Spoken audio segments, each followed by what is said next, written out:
Pag may naninira sa'yo, pag may taong galit sa'yo, pag may taong inggit sa'yo, ibig sabihin yan mas magaling ka, mas marunong ka, mas mabait ka. Pabayaan mo silang mainggit at magalit. Hanggat wala kang ginagawang masama, patuloy lang sa buhay. Patuloy sa paggawa ng mabuti. Dahil habang umaangat ka, mas lalo silang bumababa.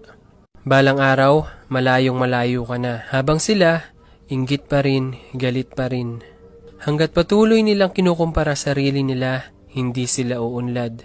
Kung ano mang meron ng ibang tao, kung ano man ang estado nila sa buhay, kung malayo man ang narating nila, mas mabait man sila, mas magaling man sila, huwag kang mainggit at huwag mo ikumpara. Gawin mong inspirasyon para ikaw din magkaroon. Dahil walang tao na magkapareho. Ikaw ay ikaw, siya ay siya, ako ay ako. Bakit di mo hanapin ang talento mo? Hanapin mo ang kagalingan mo, hanapin mo ang kabaitan mo, at hanapin mo ang pagkatao mo. Tandaan mo, ang pag-angat ng ibang tao ay hindi ikabababa ng kalagayan mo. Ang sarap sa feeling sabihin sa sarili mo, umangat ako dahil sa pinaghirapan ko. Hindi yung umangat ako kasi may inapakan akong tao.